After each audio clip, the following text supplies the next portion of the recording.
Growing up, my sister Mia was always the favorite. She was the one who got the last cookie, the newest clothes, and the most attention from our parents.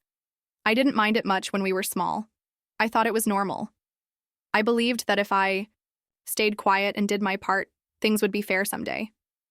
But as we grew older, nothing changed. She still got everything. I felt like I was invisible in my own home. And even though I never said anything, a part of me started to grow bitter and tired. Mia didn't even try to hide how easy things were for her. If she wanted something, she'd flash that charming smile, and somehow, magically, it would be hers. One time, I saved up for months to buy a jacket I really wanted. The day I wore it to school, she said she liked it. And the next morning, it was gone from my closet. She wore it like it belonged to her. When I complained, my mom just said, "You're sisters. Learn to share." But it never felt like sharing. It felt like stealing. Quietly, constantly. Still, I kept my mouth shut. I tried to be the good kid.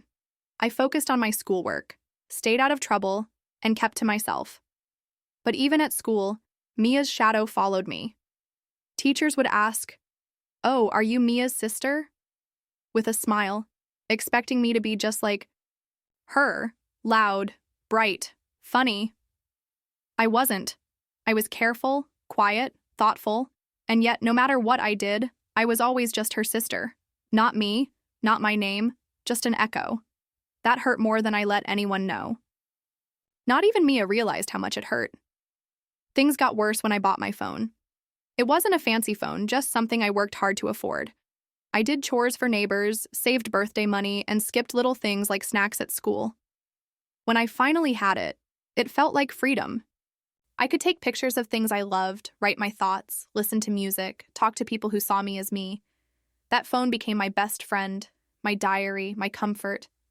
I didn't think Mia would care about it, but that was my mistake. Mia always wanted what wasn't hers. At first, she asked to borrow it. I said no, kindly but firmly. I didn't want her messing with my things. She pouted, acted hurt, but let it go. Or so I thought. Then she started asking again, more often. Just for a bit, she'd say. "Come on, don't be so selfish." Selfish. That word stung. Me? Selfish? After all the times I let her walk all over me? Still, I stood my ground. I said no. Again and again. I could see the frustration building in her eyes, but I never imagined what she would do next. It happened on a rainy Thursday afternoon. I came home from school and found her in my room. My heart dropped.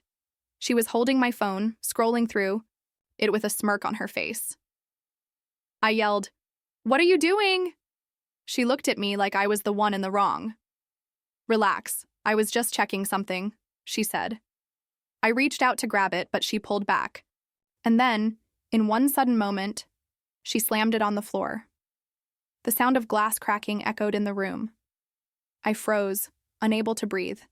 I stared at the shattered screen in silence. My world, the one tiny piece I had for myself, was broken. Mia didn't even look sorry. She just crossed her arms and said, "If it meant that much to you, you should have let me use it." That was it. That was the moment. Something inside me broke too. All the years of letting things slide, of smiling through pain, of pretending everything was fine, they exploded inside me like a storm. I screamed, I cried, I said everything I'd been holding in, and for once I didn't care. My parents rushed into the room, shocked by the noise. They asked what happened. Mia opened her mouth to speak, but I didn't let her. I told them everything, about the phone, about how she always took from me, about how they always let her. My voice was shaking, but I didn't stop. For the first time, I made them listen. I could see the surprise in their eyes, not just at what I was saying, but at the fact that I was finally saying it. It was like they were seeing me for the first time. There was silence after I finished. Long, heavy silence. Mia looked away, arms still crossed, like none of it mattered. But I could see the guilt in her eyes. My mom looked at my broken phone, then at me, and said, "Why didn't you say anything before?" I laughed, not because it was funny, but because it was the kind of question that had no good answer. Would you have listened? I asked. She didn't reply. My dad picked up the phone and sighed. We'll get it fixed, he said. But it wasn't about the phone anymore. That night, I didn't speak to Mia. She didn't speak to me. It was a quiet war, the kind where words are weapons too sharp to throw. I lay in bed staring at the ceiling, thinking about everything. I had always believed staying silent made me strong. That being the calm one was better than fighting. But I realized something important. Silence doesn't protect you, it hides you. And I was done hiding. I didn't know what tomorrow would bring, but I knew one thing. I wouldn't go back to being invisible. I had found my voice. The next morning, Mia knocked on my door. She never did that before. I opened it slowly. She stood there, awkward, holding something in her hands. It was a new phone. Not mine, but a replacement. I used my savings, she said. I'm sorry. I didn't take it right away. I looked at her, really looked at her. For once, she seemed unsure, maybe even scared. I nodded slowly and took the phone. Thank you, I said. It wasn't forgiveness, not yet, but it was a start. She turned to leave, but paused. I didn't know you felt that way. We talked later that evening. Not about the phone, about everything. Our childhood, our fights, how unfair things felt.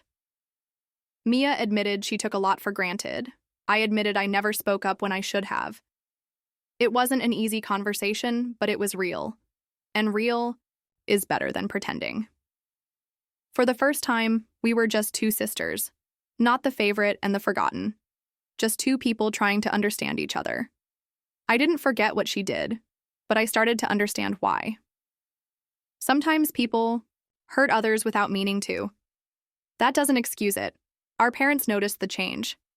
I think they started seeing me differently. They asked for my opinion more, paid attention when I spoke. It felt strange at first, like stepping into sunlight after living in the shade. But I welcomed it. I realized that change doesn't come from waiting. It comes from speaking, from standing, from breaking even when it hurts. That broken phone wasn't just glass and metal. It was the line I finally crossed. The moment I said, enough. And sometimes that's what it takes to be heard. Mia and I aren't perfect now. We still argue. We're sisters. But it's different. There's respect now, where there used to be tension. She asks before taking things. I speak up when something bothers me. We're learning, step by step. I even let her borrow my new phone once. Under one condition, she return it safely. She laughed, agreed, and actually did. It was a small thing, but it meant a lot. We're not trying to be perfect anymore. We're trying to be better, and that's more important. Looking back, I don't regret what happened. I wish it hadn't taken something breaking to wake everyone up, but maybe that's just how life works. Sometimes you need to fall apart before you can grow. My phone was the spark, not just of a fight, but of a voice I didn't know I had. I found myself in the wreckage. I found strength in my own words. And now I know this. I matter. My thoughts, my space, my voice, they matter. And I'll never let anyone, not even family, take that from me again. This isn't just a story about a broken phone. It's a story about being seen, about standing up after being pushed down for years. It's about finding courage when it's easier to stay quiet. I hope if someone out there feels like I did, unheard, unseen, forgotten, they know it's never too late. You don't have to break to be brave. But if something does break, let it be the moment you rise. I did, and I'll never go back.